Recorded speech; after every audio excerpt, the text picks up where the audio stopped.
Minahal nga mga kaigsunan.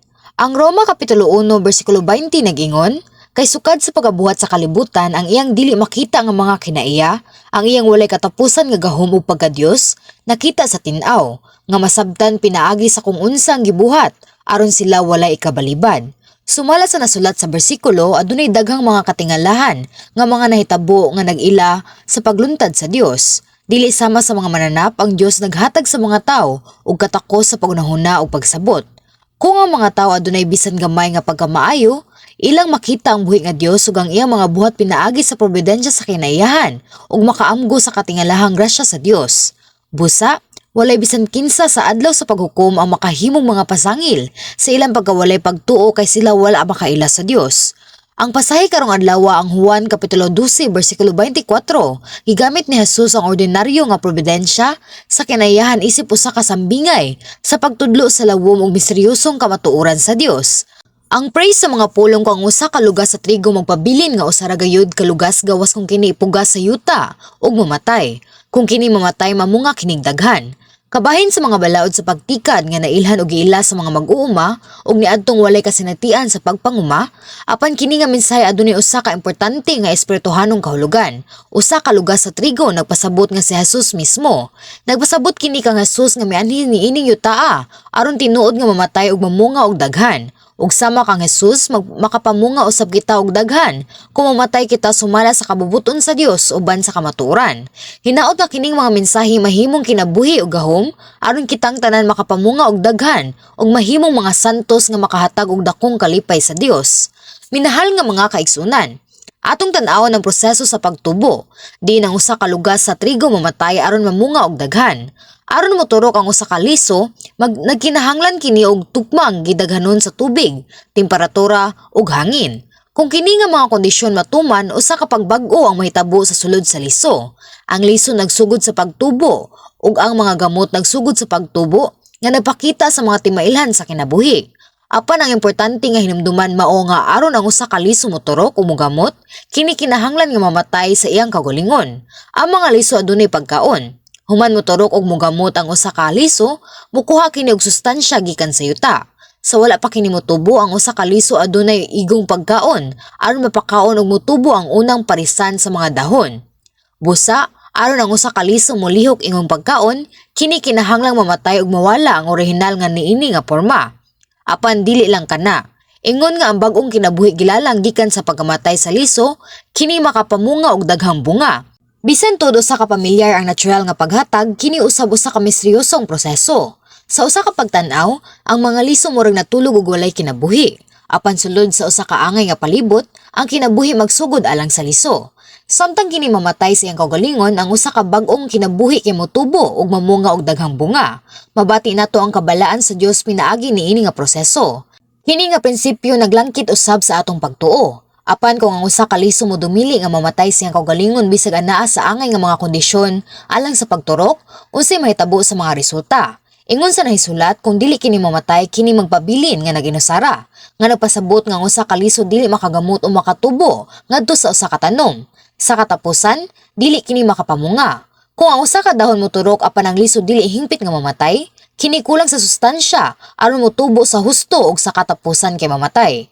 Kini nga mga balaod sa kinayahan parehas nga magamit sa espirituhanon nga kalibutan. Sama sa giingon kaniadto ang usa ka lugas sa trigo nagtumong kang Jesus. Unya, sa unsang paagi si Jesus hingpit nga namatay. Ang mga record niini makaplagan diha sa Biblia. Sa Isaias Kapitulo 53, versikulo 4 hangtod sa 10 kay nagsulti sa tua, apan giantos niya ang mga kasakitan nga kita untay angay nga magantos, ug ipasa ng atong mga lantoson. Nagtuo kita nga ang iyang pag-antos silot kaniya sa Dios. Gani gisamaran siya tungod sa atong mga sala, napangos siya tungod sa atong pagkadautan.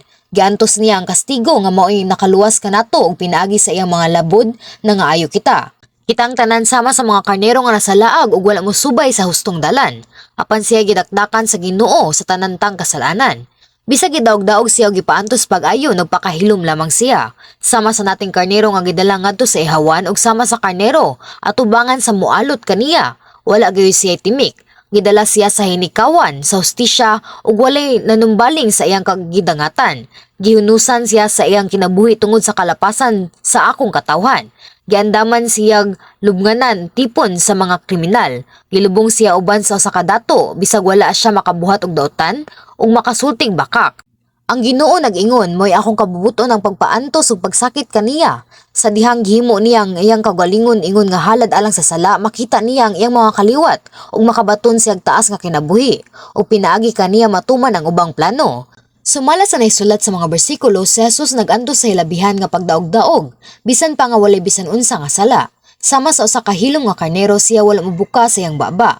Apan ang normal nga mga tawo mobati og pagdumot og kasakit kung ang uban mosulay sa pag-frame o pagdaot sa walay klaro nga rason. Kung nagdumot ka og nakig-away sa mga nanlibak lamang o nagsulay sa pagpaubos kanimo pinaagi sa mga pulong imbis nga patyon ka sa pisikal, unya wala ka na makasabot sa tinuod nga kahulugan sa pagkamatay sa imong kaugalingon. Ang bersikulo 8 hangtod sa 10 kay nagsulat, gidala siya nga hinikawan sa hustisya ug walay nanumbaling sa iyang gidagatan. Gihunusan siya sa iyang kinabuhi tungod sa kalapasan sa akong katawhan. Giandaman siya lubganan tipon sa mga kriminal. Gilubong siya uban sa usa ka dato bisag wala siya makabuhat og daotan o makasultig bakak. Ang Ginoo nag-ingon, mo'y akong kabubuton ng pagpaantos ug pagsakit kaniya. Sa dihang gihimo niya ang iyang kaugalingon ingon nga halad alang sa sala. Makita niya ang iyang mga kaliwat ug makabaton siyag taas nga kinabuhi. Ug pinaagi kaniya matuman ang ubang plano. Pinaagi sa kamatayon ni Jesus ang kabubuton sa Dios ug ang pag-atiman na tuman. Daghang mga tawo ang nausab gikan sa mga makakasala ngadto sa mga matarong, gikan sa pag-adto sa dalan sa impyerno ngadto sa langit. Apan aron makapatungha ni ining abundant nga mga bunga, si Jesus kinahanglang mamatay sa bugos. Dili usab kini usa ka malinawon nga kamatayon. Bisan sa wala pay lansang sa cross, si Jesus nag-antos sa dakong pagpaubos ug pag-antos sa mga kamot sa linalang sa Dios. Giluwaan siya, gisipa, gilatigo, gibunalan o gikoronahan sa tunok. Gilansang sa mga kamot ug tiil ug gipailalom sa tanang matang sa pagbiay. Gipasan gihapon ni Jesus ang krus ug namatay sa hingpit. Bisan unsa pa ka ang kaulaw, klaro nga ebidensya ang pag-ani ug daghang bunga kung ang usa ka lugas sa trigo mahulog sa yuta ug mamatay. Kini tungod kay si Jesus mituo nga daghang mga tawo ang maluwas pinaagi sa iyang kagulingong kamatayon. Ang Hebreo Kapitulo 12, versikulo 2 nag-ingon, ipunting ang atong mga mata kang Jesus, ang magsusulat og tinghingpit sa pagtuo. Kinsa tungod sa kalipay nga gibutang sa iyang atubangan milahutay sa krus, nga nagsalikway sa kaulawan, ug milingkod sa tuo nga kamot sa trono sa Dios. Unsa ang gipasabot sa kalipay nga gibutang sa iyang atubangan? Nagpasabot kini sa kalipay sa gugma nga nasinati sa dihang ang mga makakasala, nga nagpadulong sa dalan sa walay katapusang kamatayon kay naluwas. Kini ang kalipay sa paghimo sa Dios nga Amahan, nga malipayon pinaagi sa pagtuman sa iyang kabubuton. Kini usab ang kalipay nga si Jesus na himong hari sa mga hari o Ginoo sa mga Ginoo pinaagi sa iyang kaugalingong kamatayon. Ang mga katigulangan sa pagtuo sa Biblia sama ni Moises ug Apostol Pablo adunay susamang paglaom sa langit ug nakahimo sa hingpit nga pagkamatay alang sa gingharian sa Dios bisan pa sa bisan unsang pagpaubos. Busa kung kita tinuod nga adunay pagtuo, kita kinahanglang dili mawad-an sa kadasig bisan pa sa kalisdanan o sa mga pagsulay nga giatubang samtang nagbuhat sa bulaton sa Dios. Kita kinahanglan nga adunay hugot nga pagtuo ug paglaom. Alang sa gingharian sa Dios ug sa pagkamatarong ug alang sa kaayuhan sa atong mga kaigsuonan sa pagtuo. Kinahanglan nga kita makahimo sa pagmaya, pagpasalamat ug pagkamatay sa hingpit bisan kung gipakaulawan. Minahal nga mga igsuon, unya sa unsang mga bahin ug mga paagi kita mamatay. Una, ang atong ego nga nailhang kaugalingon, kinahanglang mamatay. Nganong ang atong kaugalingon kinahanglang mamatay? Kini tungod kay ang atong kaakuhan lay sa kamatuoran, nga mao ang pulong ug kasing-kasing sa Dios. Kadaghanan sa atong ego anaa sa kabakakan, sukad sa pagkatao ang mga tawo nakakaton gikan sa ilang mga ginikanan ug mga igsuon. Ang mga tawo nagtigom og kahibalo, batasan ug mithi base sa ilang nakita, nadungog ug nasinati. Gikan sa laing-laing mga palibot sama sa eskwelahan, mga higala o sa mga third party.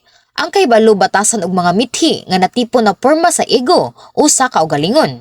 Apan tungod kay ang kaugalingon sa matag usa gibase sa laing-laing mga tawo, palibot o mga pagtulunan, ang mga nahuna sa matag tao ug unsa ang ilang gihunahuna nga husto managlahi. Kadaghanan sa kahibalo nga gigamit sa pagporma sa atong pagbati sa kaugalingon kay sukwahi sa kamatuoran. Ang mga batasan, mithi ug mga customs sa ka tawo mahimo usab nga magkalain-lain depende sa nasod ug etnisidad. So diha nga ang mga napulo ka mga tawo nagtigom, ang tanan nga napulo ka mga tawo adunay laing-laing mga hunahuna.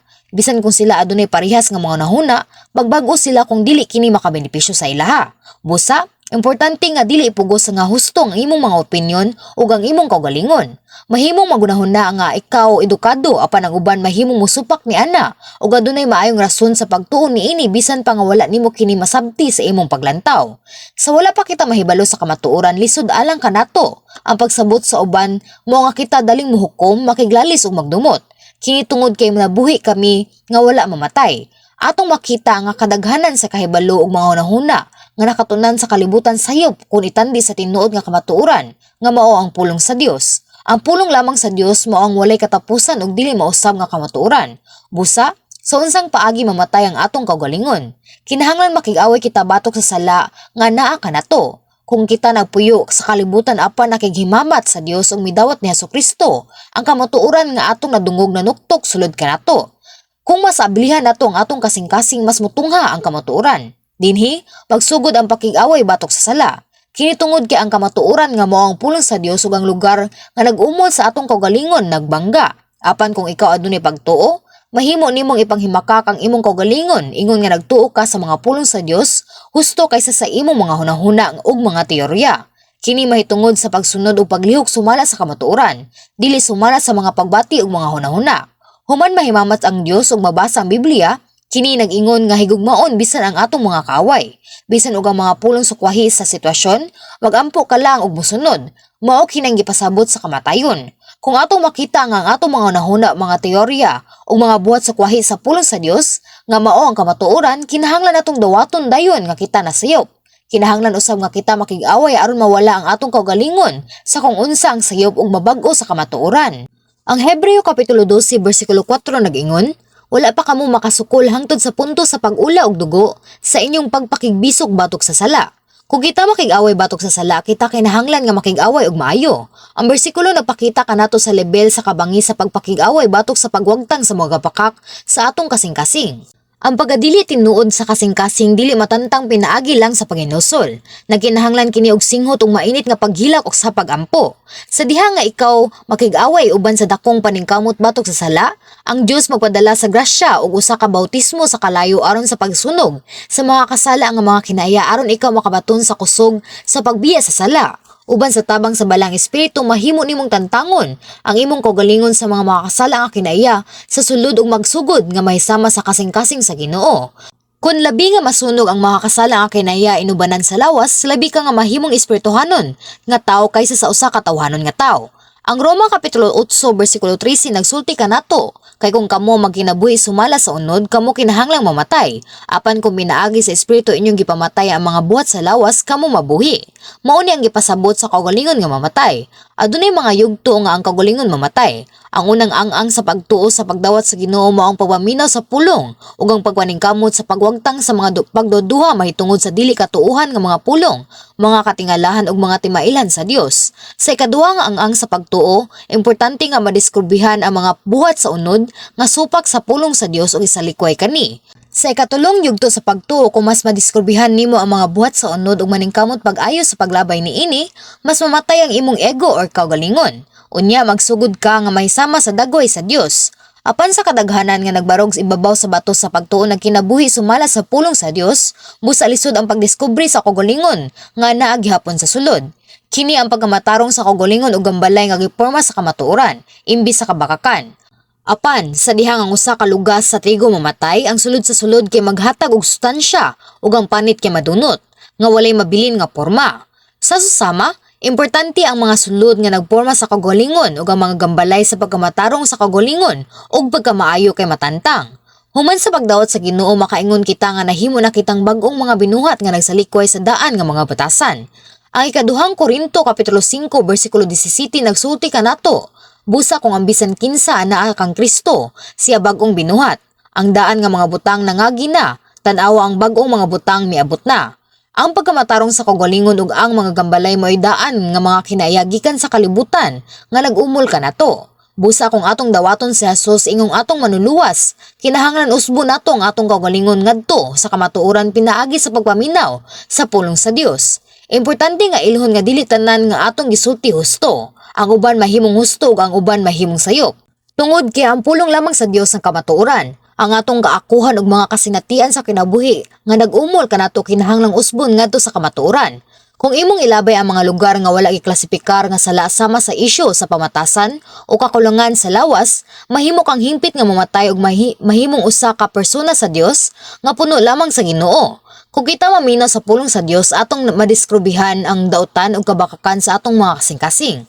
Samtang nagsugod ang pagpakig-away batok sa sala ug pagkigbisog sa pagbag-o sa kamatuoran, atong makita ang duha ka pangunang matang sa mga tawo. Ang unang tipo adunay pagtuo ug paglaom nga makig-away, nga masibuton batok sa sala hangtod sa pag-ula og dugo, ug gisalikoy ang tanang dagway sa kadautan ug gipuno kini sa kamatuoran.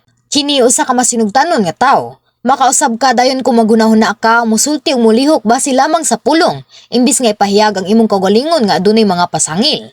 Ang ikaduha nga tipo mao kadtong dili makalahutay hangtod sa punto sa pagpaaga sa dugo, sa espirituhanong pakig-away batok sa sala ug muhuno ug batalikod sa kamatuoran.